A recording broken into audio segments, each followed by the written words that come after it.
and welcome everyone to this session about the topic of unlocking out-of-commerce works, opportunities to shed light into 20th century material organized by the Europeana copyright community out-of-commerce works working group.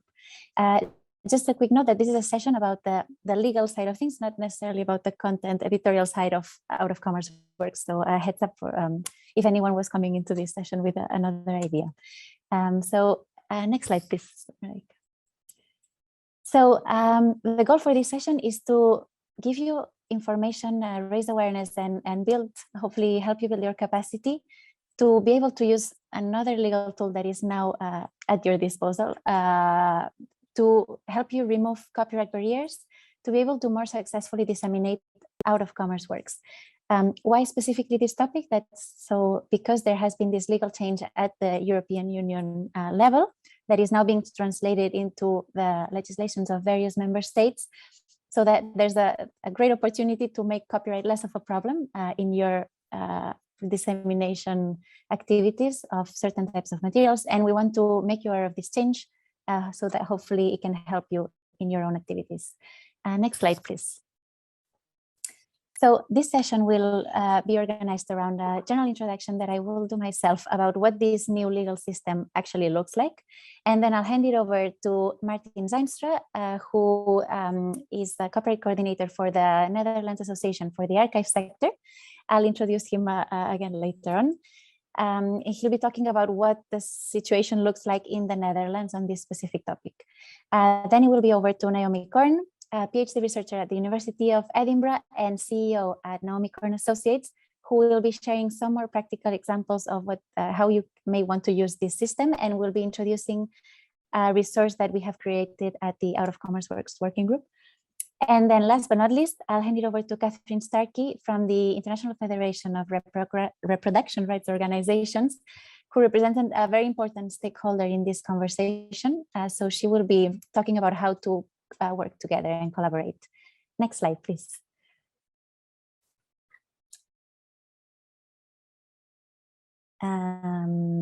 So a quick note, because I've been referring to this Out-of-Commerce Works Working Group. So this is a group that is part of the copyright community at the Europeana Network Association.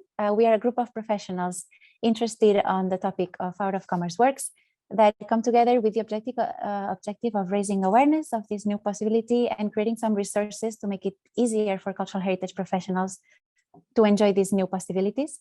The group currently has members from the countries that you see listed below. And if anyone is interested to join after this session, regardless of your level of knowledge on the topic, you would be very welcome to just let us know, and I'll put a link on the chat so you can find our contact details. And we're specifically be interested to get more people from the countries that we don't have represented in the group, so that we have a little bit more information about what's going on in certain, well, across the European Union, let's say. Next slide, please. So I would really also like to use the opportunity to flag talking about the Europeana copyright community, which is the kind of the umbrella that from which this group was born. I'll just take the opportunity to highlight a very, in my opinion, interesting and useful resource that we recently published. I'll also put the link in the chat in a moment, but it's the Copyright Management Guidelines for Cultural Heritage Institutions.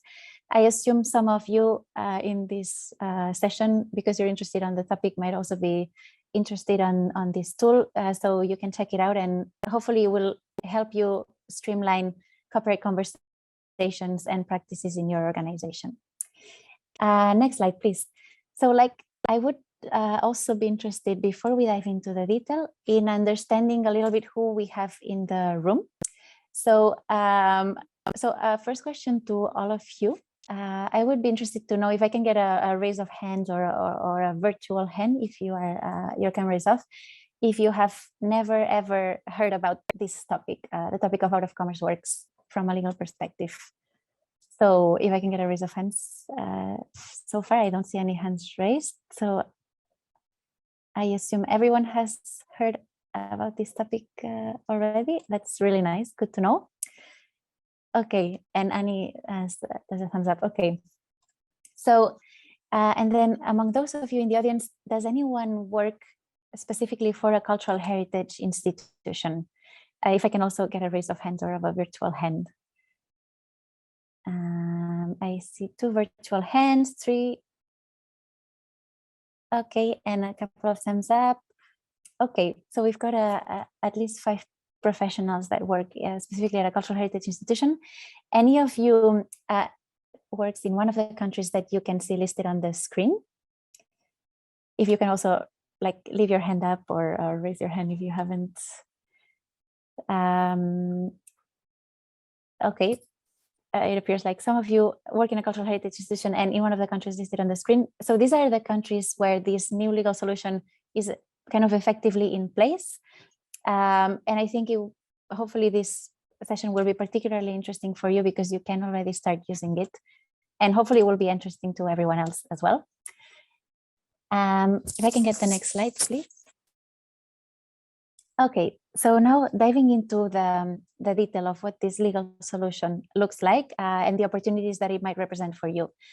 First of all, it tries to address this problem that I think we've talked in many occasions, the so-called 20th century black hole. So the very big difficulties that many cultural heritage institutions face in clearing copyright in certain collections, either because it's very difficult to track the rights holder or because the amount of items is so huge that it is the amount of effort that needs to be done is almost prohibitive to be able to get permission from every single rights holder.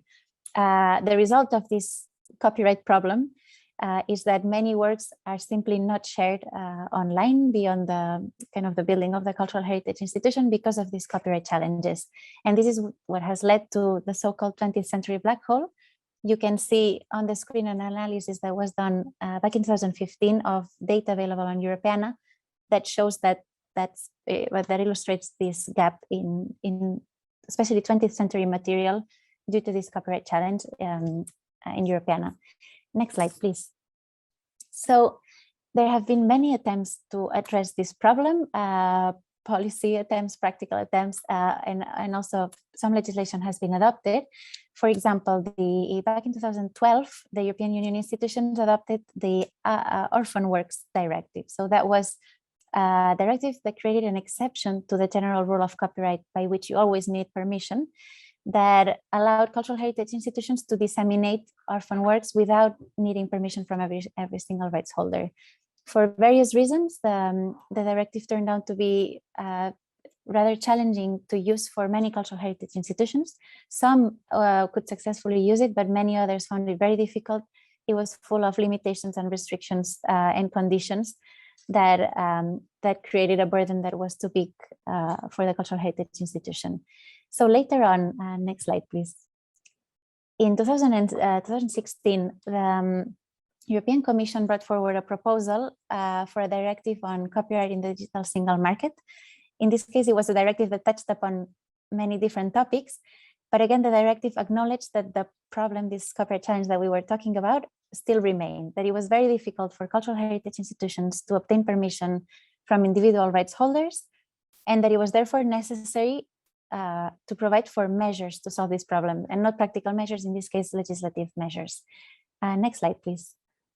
The result was that in 2019, the copyright in the digital single market was adopted with a brand new solution for what is now called out-of-commerce works. Articles 8 to 11 of the directive talk about this very specific topic and design a system that in principle makes it easier for cultural heritage institutions to make out-of-commerce works available online. So it removes some of the legal burden that previously existed. Next slide, please. So as many of you probably know, a directive does not have direct effect, unlike a regulation, and therefore it's very important that for cultural heritage institutions to benefit from these provisions, their member state transposes this directive into their national law. So that's transposition means the process of changing your national law to meet the objectives of a directive. All European Union member states were given 2 years to transpose this directive, so up until June 2021. And unfortunately, not all member states have completed this process. It is very unfortunate because it really it takes away an opportunity for cultural heritage institutions. So they should be doing it soon. The Commission initiated infringing procedures against the remaining member states. So in principle, hopefully all cultural heritage institutions based in the European Union will be able to benefit from this solution soon. For now, it's mostly the countries listed on the screen. Next slide, please. So what the big change that this legal solution brings to the table, it might seem a bit insignificant when you see it on this slide, but hopefully it will lead to very significant changes. It basically establishes a system that makes it possible for cultural heritage institutions to reproduce and share online out-of-commerce works, and we'll talk about what that is in a moment, without having to ask rights holders for permission individually. So there are some situations in which permission is still be needed, but then it's on an extended collective licensing basis. So it really removes this very big burden of having to get permission from every single rights holder, which is practically impossible in very large collections. So let's take a look at how that system exactly works. Next slide, please. And let's talk about specifically which collections will benefit from this solution, because it won't be absolutely everything that sits in your collections in cultural heritage institutions. It will only be for what are the so-called out-of-commerce works. So can I invite everyone to put a couple of thoughts in the chat of what comes to mind when you think of an out-of-commerce works, what that might look like, how can we define this, or what would be some of the characteristics or some examples of what an out-of-commerce work might be. And of course, I'll tell you in a moment what the directive says an out-of-commerce works is. So that's only from a legal perspective. Okay, Martin, yes, these are definitely out-of-commerce works. And Richard, very good point, and we'll be talking about this in a moment. Some are, or most are, also orphan works. Malia, works that are no longer sold, yes. Fred, a diary or notebook or something never created with the intention to be sold, also. Okay, you're all getting it right. Annie, home movies, yes. Political buttons. Photographs, yes, Sophie, indeed. Okay, you can keep writing your thoughts if you have some more. Something not available commercially anymore. Okay, actually, none of you need this session. You all got it right. But let me tell you exactly what the directive, how the directive describes this work, so that you can assess in your collections which materials might benefit from this solution. So next slide, please. So the directive talks about out-of-commerce works being any type of material, and this is already very good and very important, because unlike the Orphan Works Directive, there is no limitation by type of material. So it can be sets of photographs, sound recordings, newspapers, periodicals, artworks, films, databases, software, anything. So no limitation by type of material. Next slide, please. As long as these materials are in your permanent collections. So by permanent collections, the directive gives a couple of hints. It says the permanent collection can be materials that are in the cultural heritage institution as a result of a transfer of ownership or a license agreement, a legal deposit obligation, or permanent custody arrangements. It's quite clear as well that long-term loans are part of the idea of of what constitutes a permanent collection. And the directive clarifies also that anything that is obtained on the basis of a temporary exhibition or a temporary loan is excluded from the scope of the out-of-commerce work solution. So any type of material, as long as it's part of your permanent collection, next slide, please, that was either never in commerce or that is no longer in commerce. So the important thing is that at this point in time, it is not in commerce. It might be in commerce in the future, it may have been in commerce in the past, but right now it is not in commerce. So by never in commerce, it could be unpublished manuscripts and recordings, photographs, amateur films, personal correspondence, etc. And next slide, please. By no longer in commerce, it could be a film that was once distributed, but it no longer is, or a newspaper that is no longer available to purchase or available under a license. And then again, the directive gives some pointers at breaking down the definition of not in commerce, but we don't have time for this today. But so next slide, please. So we said an out-of-commerce works is a work that is any type of material in your permanent collections, no longer or not or never in commerce. And the determination of whether something is in commerce or not should be done, I think in most cases by a cultural heritage institution, but it's not necessarily the case. But in most cases by the cultural heritage institution on the basis of a reasonable effort. So again, unlike the Orphan Works Directive, in this case, you do not need to conduct a diligent search that is mandatory with a number of sources that you absolutely need to check. You don't need to record the process or the results. So if the cultural heritage institution believes after a reasonable effort that the materials are out of commerce, we trust their judgment. That's the idea. And then these are a couple of examples of what then in the transposition laws, member states have pointed at to define what a reasonable effort might be, but it never goes too much into detail up until now, at least in the transposition laws. So to recap, an out of commerce work is any type of material in your permanent collections that is not in commerce, and you can make that determination based on a reasonable effort. And then the directive excludes sets of works that predominantly consist of materials that are not from the European Union. And it also adds a very important possibility that some member states have made use of, but not all of them, which is establishing a cutoff date, a date before which everything is by default considered to be out of commerce. So it does not require conducting this effort to check that the material is out of commerce. So for certain types of materials, it's established that the default rule would be considering them out of commerce, and therefore they can benefit from this new legal solution. Next slide, please.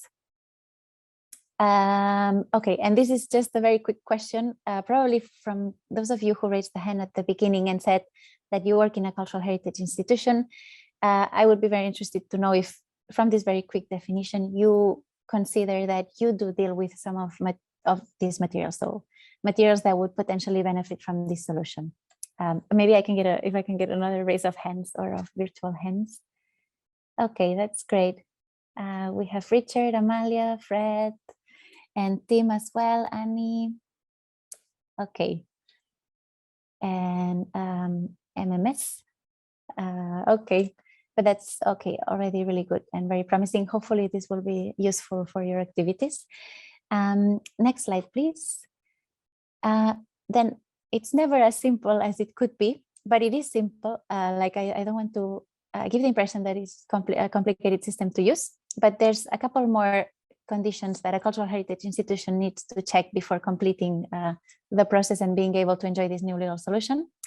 An important one is that the solution is designed in a way that to be able to benefit from it, as a cultural heritage institution, you should be obtaining a collective license from a collective management organization if there is a collective management organization that is sufficiently representative from the type of material that you deal with.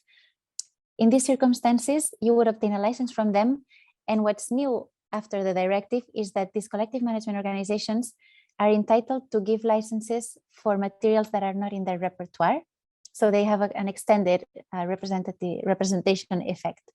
So option A would be getting a license from them if there is a sufficiently representative collective management organization. If there isn't one, like it's the case in many countries for audiovisual material, for example, you would then be able to make make the materials available online under an exception to copyright. Next slide, please.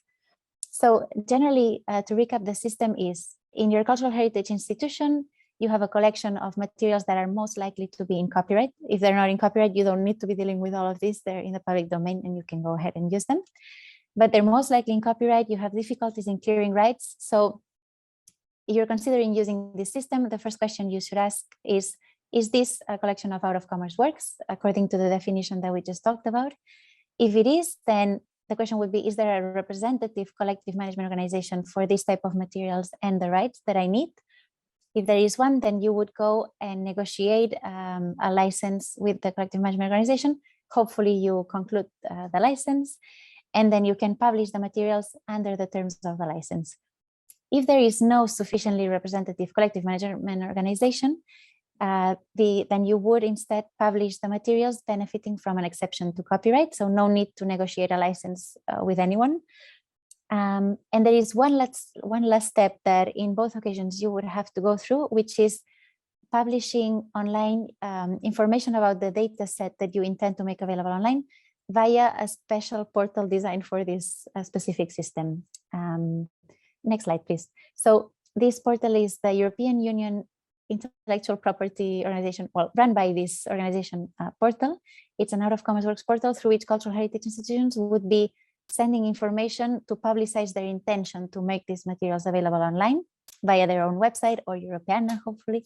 And the intention of this portal is to publicize this collection so that if any rights holders wish to opt out of this system, they can do so. So in theory, they would be able to come forward and request that the cultural heritage institution does not share these materials under this system.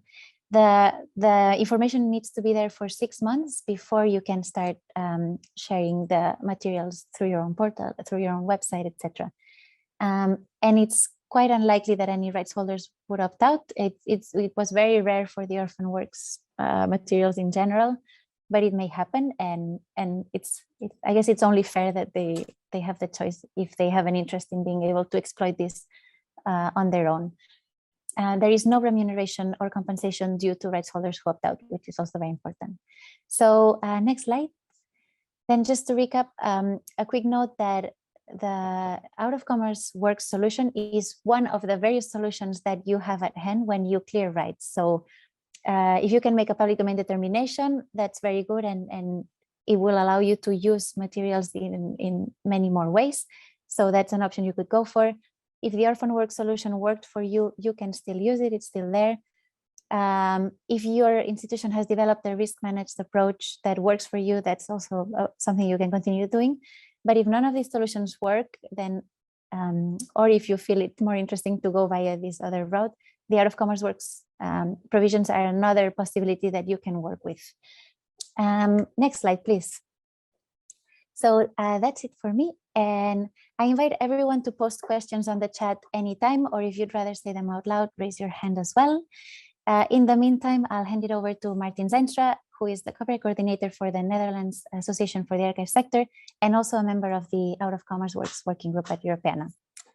Thank you. Over to you, Martin. Okay. Good afternoon, everyone. So I've been asked to give a short talk about the Netherlands and how we are dealing with the out-of-commerce directive, its implementation, and our discussions internally. So could I have the next slide, please? So the transposition, the Netherlands was one of the first who transposed the CDSM directive already in the January 2001, but these specific articles went into action on 7th of June 2021, and we already have stakeholder dialogues started a couple of months later. So we have been having dialogues for over a year now. Still no end in sight in our discussions with the CMOs, the collective management organizations, but I'll talk about that in the next slides. So yeah, we have discussions with different stakeholders in this field. We have 4 tables, as we call it: one on audio, one on audiovisual, text and spoken word, and the visual arts.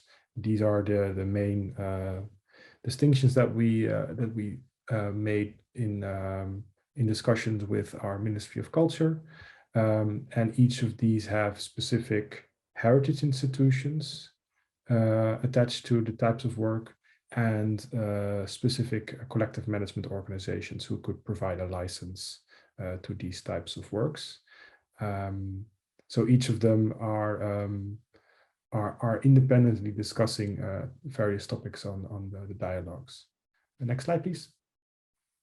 So on each of these tables, and I'm on all 4 of them because I represent the archives, and archives have everything, as we always say in the Netherlands. Each of these tables have 4 types of participants. The national heritage institutions are always present, and as well as key institutions. For example, an institution who holds a large audio archive of 1980s punk music, for example. We actually have that. But also associations representing the heritage sector, like an association for the museum sector, an association for the archive sector, and a association for the library sector, which is also very important. Also for university libraries, those kind of organizations you think about. And then, of course, a most important player in the field is the collective management organizations, those that represent the rights of creators or of the works. And depending on the jurisdiction, you have multiple. I think we have about 18 in the Netherlands, but most of them, I think about 6 or 7 are the most important ones who we have to deal with. And some, as Ariadna already said, are not represented in a collective management organization, but in a rights holder association. So they don't collectively manage the rights, but they represent the interest of the rights holders. For example, we have an association for producers of phonograms, separate from the collective management organization on both the lyrics of the phonogram, but also the performing artists. So those are then the 3 different organizations that are participants on these kind of discussions. So next slide, please. Yes. And then the goals of these discussions in the Netherlands, at least, in your jurisdiction could be very different, is to come to a memorandum of understanding on 4 key issues. And these were not defined beforehand, but these were part of the discussion. And this is my analysis of what kind of definitions we need to come to in a memorandum of understanding. So first and foremost, the representativeness of the CMO, that's important, and also customer channels of commerce, reasonable efforts, and licensing details. And I have a slide on each of them, I think. So next slide, please. Yeah.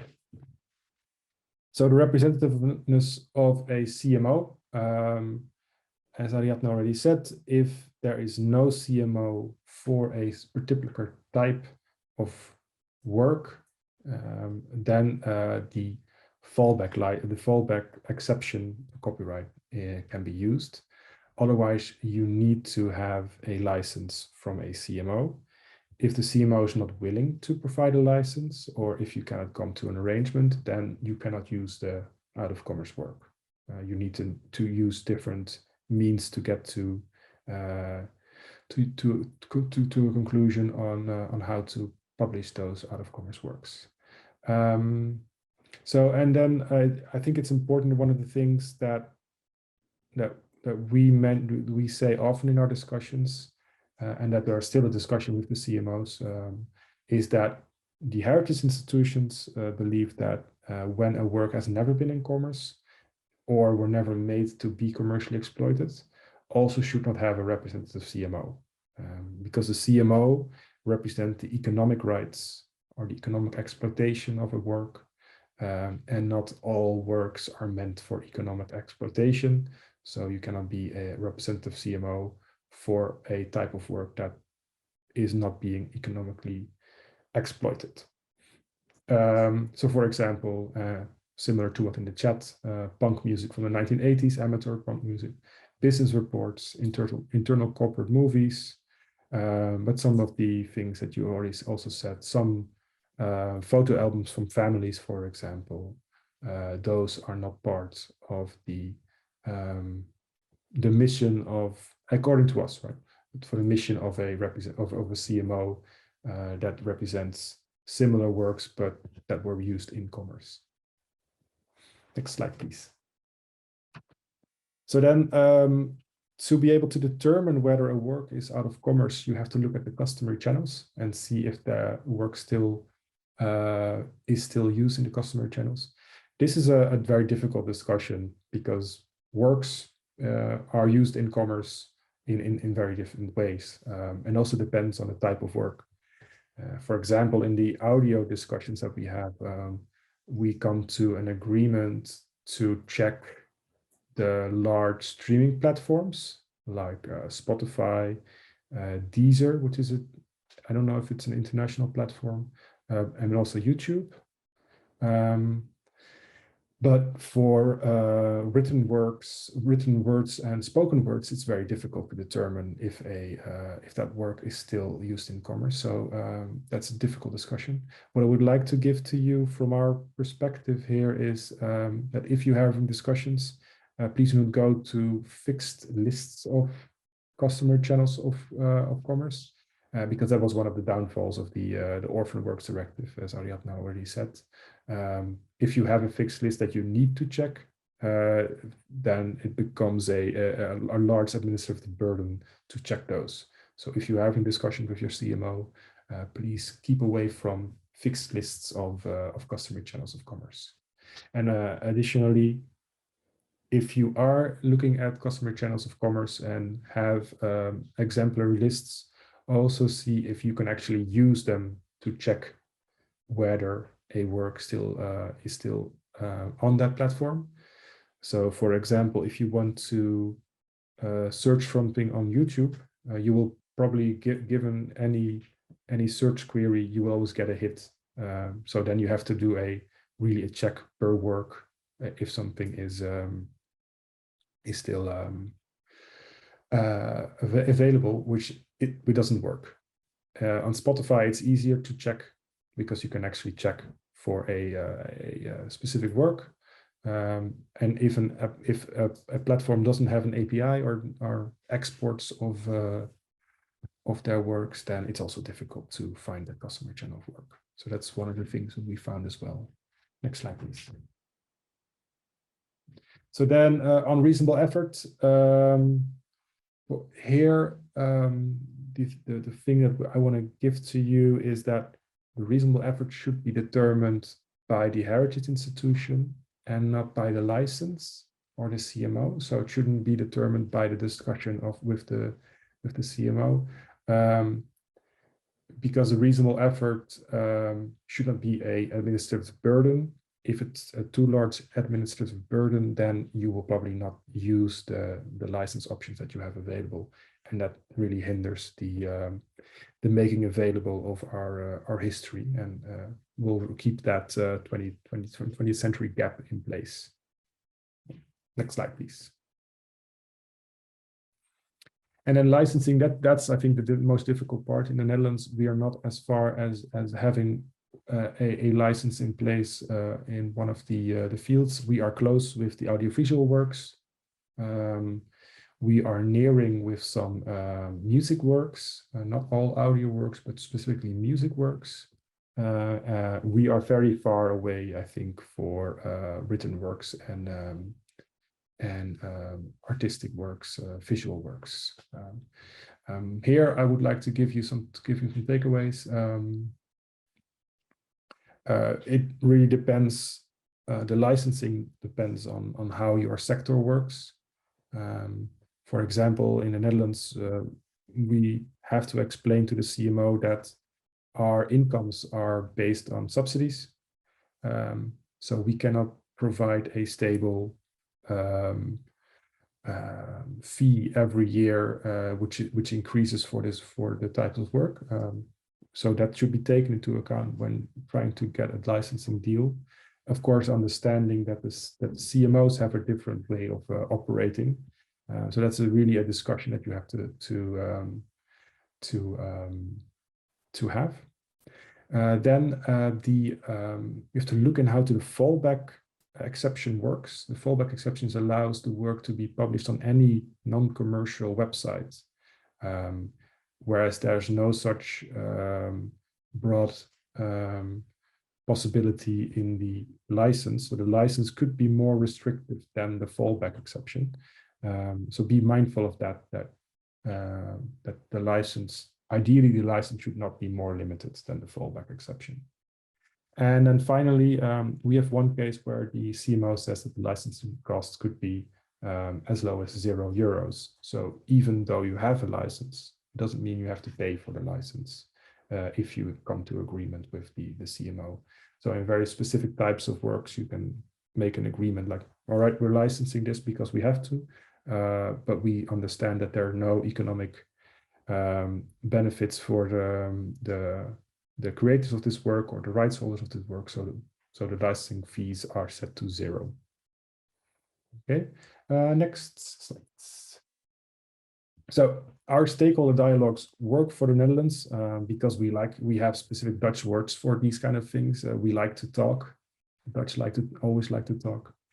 But when you have those stakeholder dialogues, be mindful of trying to get to a common understanding of the rights holders and of the how the works are used in an economic sense and also in a non-economic sense and the heritage sense. And also, I would like to recommend you to coordinate your perspective with the heritage sector. There are so many heritage institutions in your jurisdiction that you would benefit from coordinating that internally before you speak to CMOs on any licensing. And I think those are my case study for the Netherlands. Next slide, please. If you have any questions on this specifically, and also for the Dutch people, if you want to be more involved, this is my email address. And I see there's a question. Indeed. So thank you very much, Martin. So the question is there any place which has published guidelines of what is considered customary channels of commerce or reasonable efforts? Because it would be quite hard to prove that we did it before publishing if there is no checklist. Do you want to give it a go? There should not be guidelines on this. That would be my answer. We tried that with the Orphan Works Directive back in 2012, and it became a big mess because the administrative burden becomes so high that you have to do checklists and send them into the EU IPOs portal, and then it costs too much to get that status of an out of commerce works. So it's really about trusting the heritage institution to do a reasonable effort to see, all right, this is an out of commerce work, and this could also be done on a collection level. So, for example, if you have, in that example I always use, if you have a collection of amateur 1980s original punk music from a very specific region, in our case, it's a very specific region in northern of the Netherlands, then it's certain that there is no commercial exploitation of these type of works, and that should be sufficient. And yeah, I wanted to add that we, through the Out of Commerce Works Working Group, and Naomi will talk about this in a moment, we will publish some guidelines, but we don't go into the detail. So, because as Martin was saying, we explain what the directive says and the framework in which this should fit.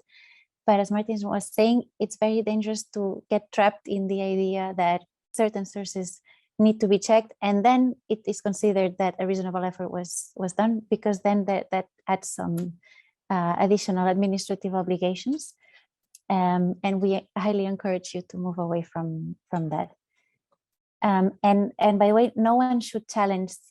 So anyone can challenge whether you did a reasonable effort or not, but the idea is that it's your choice and your way of doing it as a cultural heritage institution, as long as it's reasonable and a good faith determination. And there, you don't need to prove to any particular stakeholder that you conducted a reasonable effort. So you don't need to show any checklists or other. I think that's important to remember. But you should be reasonable when you do the effort and do it in good faith, that is for sure. So then, yes, if we can have the next slide. I will now hand it over to Naomi Kern, who is a PhD researcher at the University of Edinburgh and also CEO of Naomi Kern Associates, and also a member of our Out of Commerce Works Working Group. That's great. Thank you very much indeed. And thank you very much, Ariadne, for putting together this session. I thought I'd just give you a brief introduction about my interest in this area, and then I'm going to spend probably a little bit less than 10 minutes just talking about some practicalities and top tips. So can I have the next slide, please? So not only am I interested in this topic from a professional capacity, so my company deals with probably most of the UK's cultural heritage organisations in some shape or form, and has done for over the last 20 years. I'm also undertaking my own research, looking at what happens now that the UK has left the EU and we have lost the orphan works exception from the UK's legislative framework. I'm 2 years into a part-time PhD, and although the UK government has not committed to any alternative solution, I know that they are interested in seeing how the out of commerce works provisions work across the EU, and thinking about the potential of possible solutions downstream.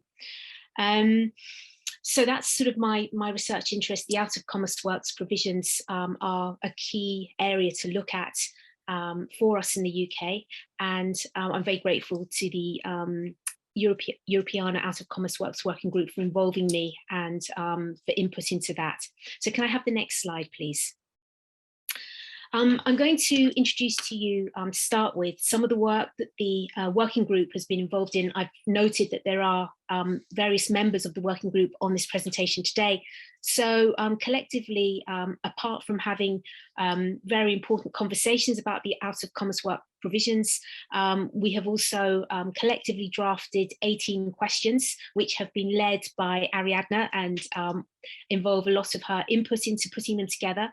The FAQs are in draft form and will be launched next week in their final form, and I believe that links to the FAQs will be made available to members of Europeana, and particularly those people that are attending today's workshop. So they're divided into 4 key sections. The first is the transposition of the provisions, sort of looking at what that means.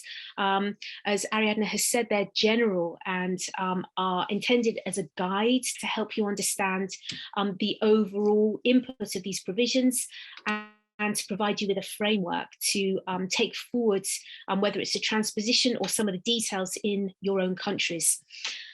They also provide an overview of some of the key concepts relating to the out of commerce works provisions, many of which have been already presented to you today. The third component, I think, based upon already some of the presentations today, Martin's presentation, and I think kind of one of the key components of the out of commerce works provisions are actually some top tips about dealing with your key stakeholders, i.e. The collective management organisations that may represent some of the assets that you have in your collections that may be covered under the out of commerce works provisions. And then the fourth component is an overview of some of the detailed practical implementations of the out of commerce works provisions. So what I've done is I've given you in the next few slides some screenshots of some of the areas that we've covered. This is the front end of the FAQs, and you can see that it's clearly delineated into 4 sections and gives you an entry point into each of those sections, so you can sort of jump into the areas that may be of particular interest to you. Can we have the next slide, please? I've given you a screen grab of some of the FAQs, as I said, and this is one of the FAQs that covers how you should deal with your stakeholders, who might be involved in some of the conversations. Again, I think it's really useful that we had Martin's presentation before this one, which gives you a real life example of how intense some of those conversations may be, and the importance of continuity. So if you've got different conversations, you've got key members who are involved across all those stakeholder dialogues. I also think the point that Martin made as well about trying to bring in other organisations in your country, other cultural heritage organisations that may have similar corpuses of items, will be important to ensure that the best possible solution is obtained at the end. Can we have another FAQ, please? And next slide. Thank you very much. Now, this is an FAQ that I found particularly interesting. It's how the out of commerce works provisions relate to the orphan works exception. Now, of course, as I mentioned, the UK no longer has this, but the EU does. Yes, there are limitations with regards to the orphan works exception. However, it may be that if, for example, you are unable to come to a decision with your collective management organisation about the coverage of a license for out-of-commerce works, this may be a fallback for you, an alternative direction for you to explore with regards to trying to ensure that you can put your collection items online. So again, the devil's in the detail here. I would strongly recommend that you read the FAQs or have a look at them when we launch them next week. Can we have the next slide, please? And finally, another example, which includes information that we've provided for you with regards to what is a sufficiently representative collection management organisation. Now, I should say that crucially in the drafting of the FAQs and also in terms of the representatives who sit on the Out of Commerce Works working group, we have been working very closely with representatives from collective management organisations and also the International Federation of Rights and Reproduction Organisations as well in drafting these. So these will, many of the questions, there will be a particular voice that runs through them that represents the voices of those who've been specifically involved in the drafting of the FAQs. Can we have the next slide, please? Thank you. And then finally, there's some information here. Again, these are just examples of some of the FAQs which go into detail about the opt-out provisions that have already been presented to you by Ariadna regarding rights holders, and also the use of the EU IPO portal and a link to that portal, which again, we'd recommend that you have a look at after the presentation. Can we have the next slide? So what does this mean? What's the practicalities of this? So I've put together a slide that's drawn from the situation in the UK. This may not be the same context for you. There may be similarities, but I just sort of had a brainstorm with regards to some examples of out of commerce works, and also gave you some examples of, as well as some of the items that perhaps would never have been in commerce. I put together 6 different examples. I rather like number 4 myself, the public discussing the Eurovision Song Contest from 1988.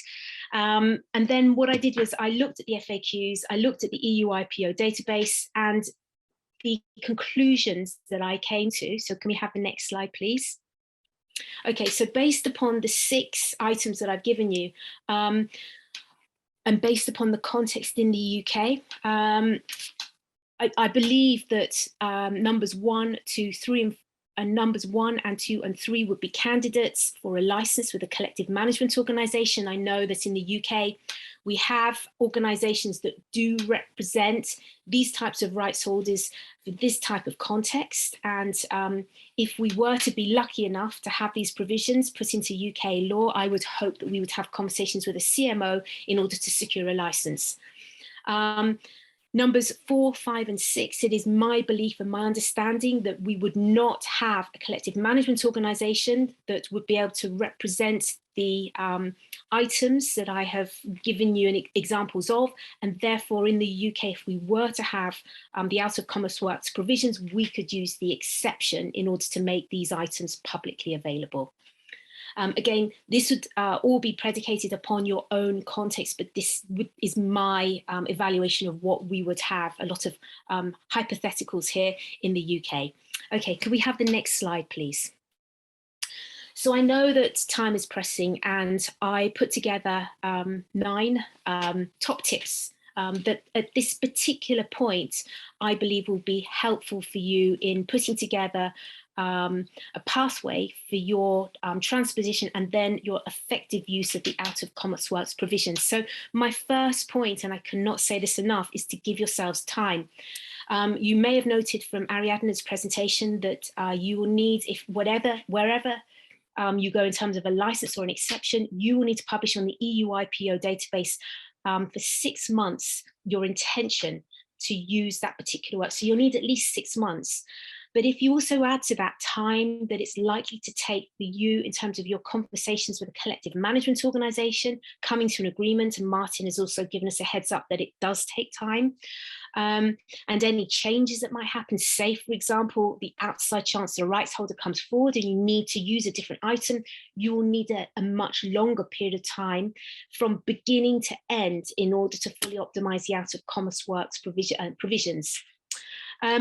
My second top tip is to kind of go back to basics and actually work out whether the item is in copyright to start with, and I provided a link to the resources available on the Europeana website, which is identifying copyright and collection items. So is it an item that potentially could even be in copyright or not? Again, if it's not, then you won't need to even worry about the out of commerce works provisions. The third top tip is to, if it is an item that's in copyright, to actually work out whether the duration of copyright is still relevant.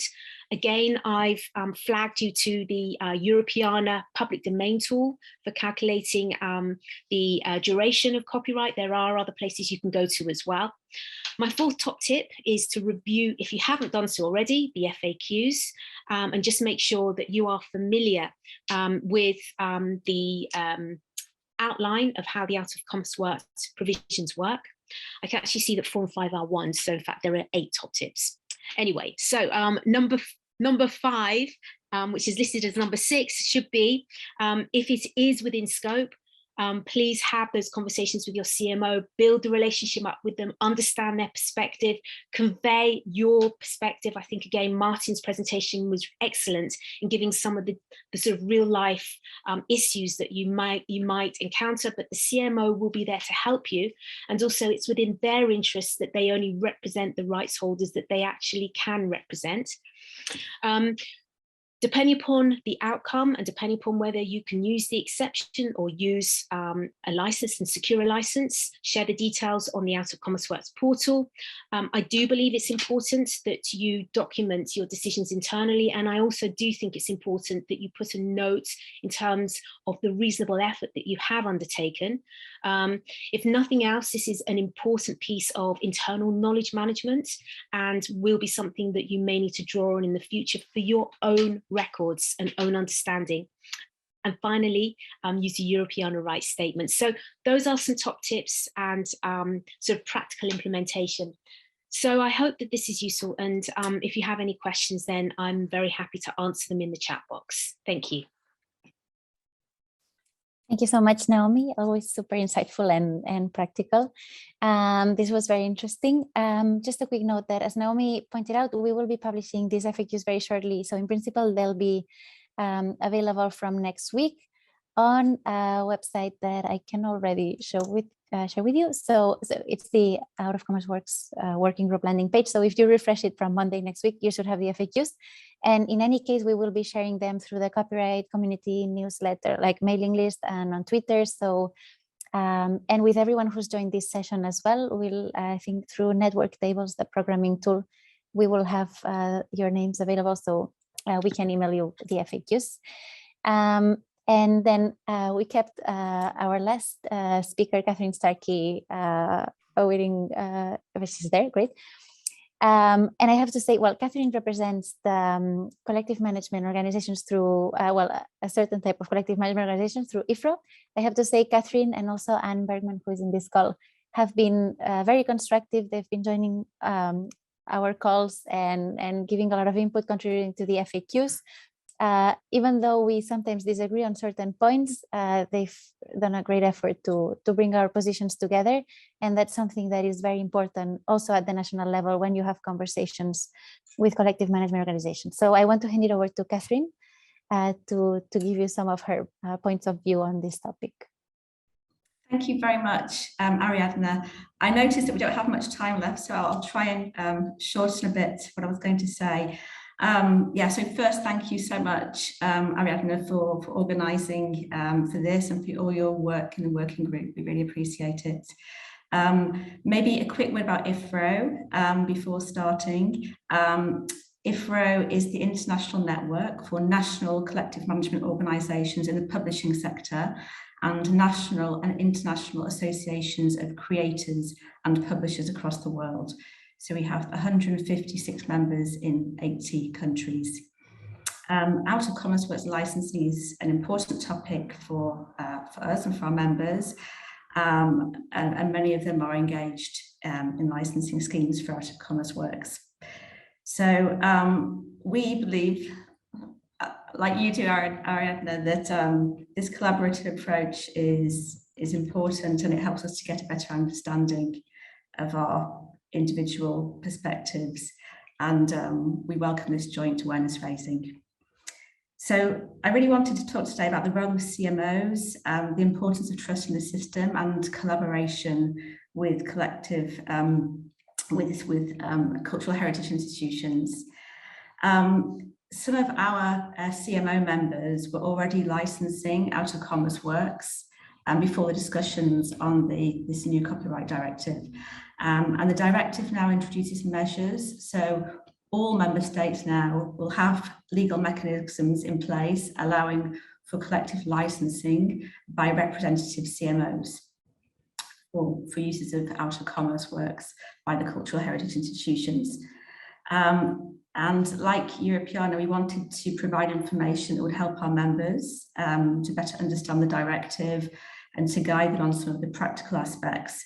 And so we launched a guide at the end of 2020 on licensing of out of commerce works. And that makes a number of suggestions about how to successfully license digitisation schemes, drawing upon CMOs and experiences. You can find that on our website, and you'll be able to see a link at the end of my presentation to that. And this document is also referred to in the FAQs that will come out next week. So as well as discussing these collective licensing best practices, the guide also discusses issues raised by IFRA members, in particular right holder, authors and publishers. Ongoing concerns, for example, would include how effective opt-out mechanisms will be in practice. So we work closely with those author and publisher members on this topic, and it was important for us to reflect their concerns in the guide, also to help raise an awareness with cultural heritage institutions. So we really wanted to highlight today that trust in the licensing system is really key to its success. So being able to exclude works from that licensing mechanism or the exception at any time, easily and effectively, as it says in the directive, is critical to right holders' confidence in the system. And it's clear that the key to the successful schemes is that right holders do trust in the system. The CMOs that have already had experience of out of commerce with licensing have emphasised that, and the importance of this close cooperation with authors, publishers and their organisations, as well as, of course, the cultural heritage institutions.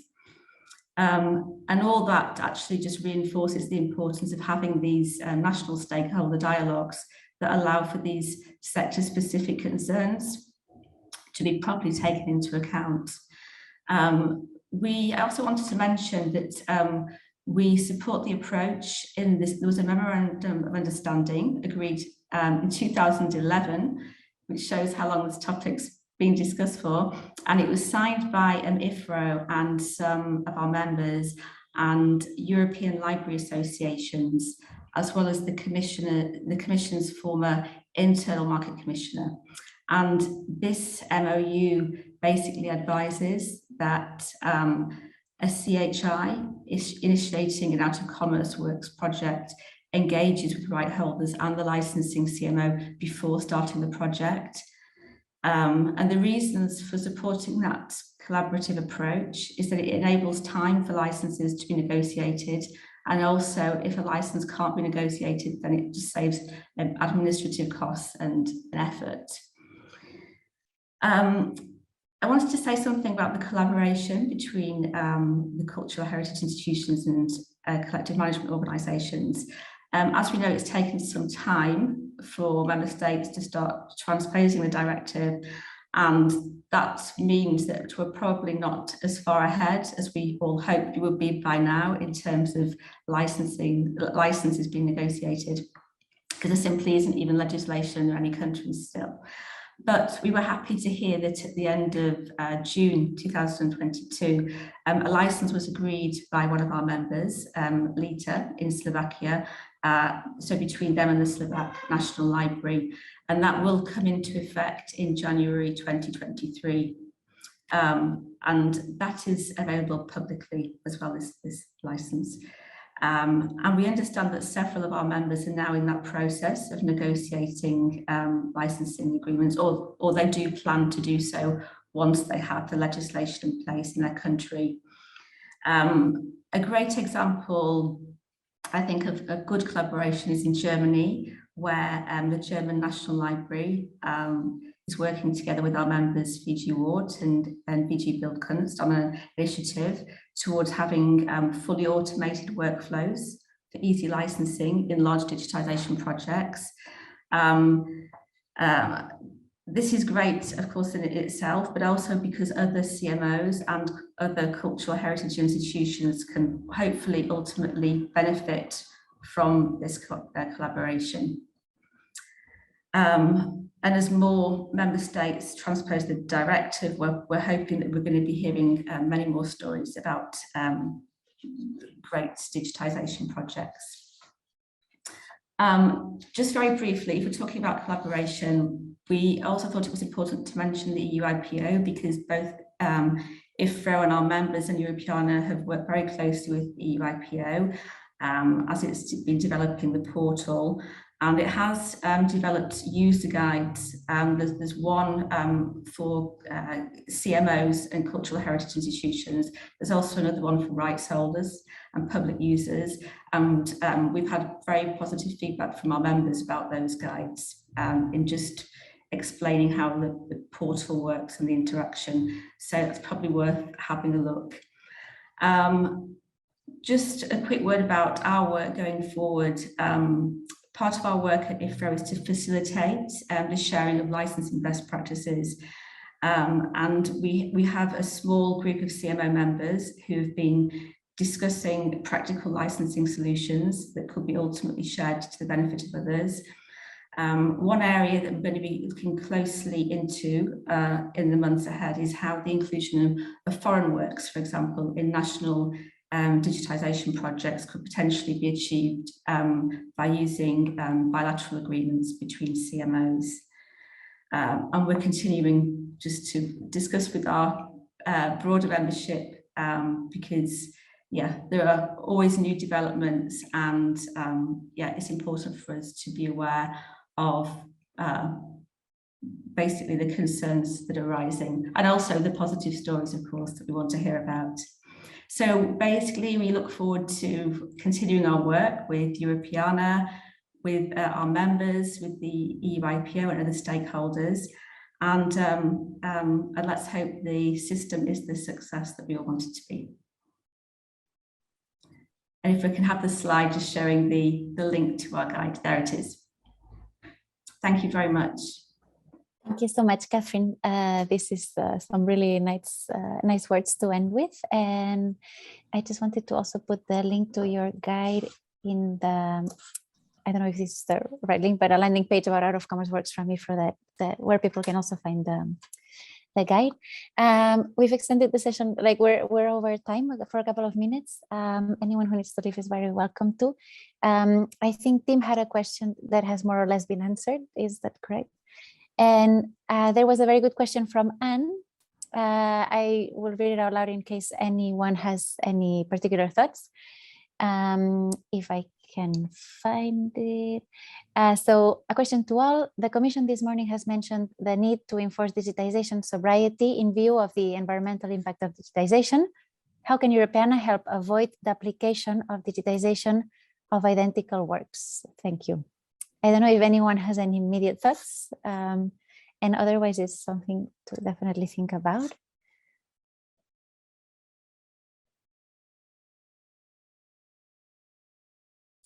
I take that as no immediate comments to this point, which is still very interesting. And if there are no other questions, Naomi, go ahead. Yeah, it's just a thought. If there was, in terms of duplications of items, would it be possible to, as part of Europeana's process, to include a step where CMOs use either Google Advanced Search or TinEye in order to see whether the item's already online, and if it's been, and who it's been digitized by?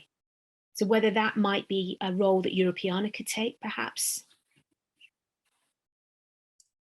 And I can definitely not answer, but that's a good point and something to think about.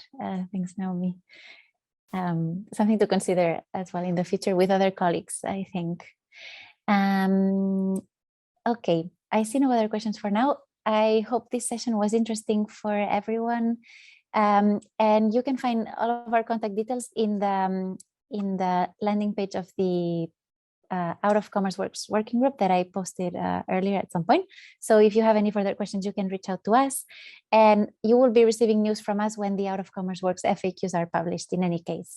So thank you so much for your time. I hope you enjoy the rest of the conference and that you'll have a good time and learn a lot of new things. And see you all very soon.